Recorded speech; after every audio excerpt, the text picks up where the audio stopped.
The financial sector was one of the sectors that had to adapt quickest during the crisis. In Spain alone, the number of banks and savings banks has dropped from 66 to just 14 over the past decade. These changes have also affected the real estate sector, with the top national banks opting to create just one out-of-town headquarters and private and investment banks, as well as other financial institutions, choosing to remain in the city centres of major cities. Banks have significantly reduced their number of high street branches, although there are still a considerable number. Branches in the prime locations of major cities are already being adapted for alternative retail uses, while this is proving to be a slower process in smaller towns and cities and on the outskirts of major cities. Madrid is home to the largest number of financial institutions in Spain.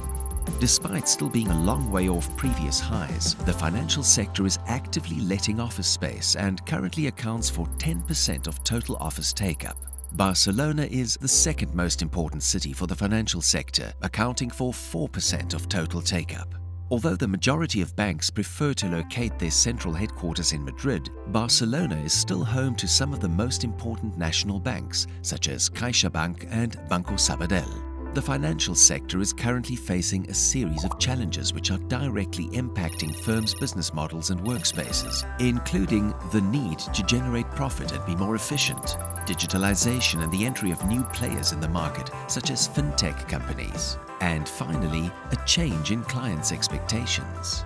The one common theme running through each of these challenges is that firms need to both attract new talented professionals and retain their existing employees. A positive work environment is key to making this happen, which is why the Spanish banking sector is now creating more and more flexible spaces. An ever-increasing number of companies are also adopting sustainable practices, and there is a growing awareness of the importance of employee health and well-being.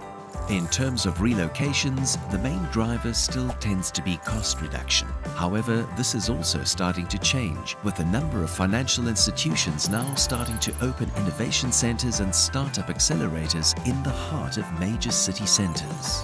Finally, when it comes to confronting all of these real estate challenges, firms across the board are showing that they are now better equipped to manage their services and achieve more efficient solutions.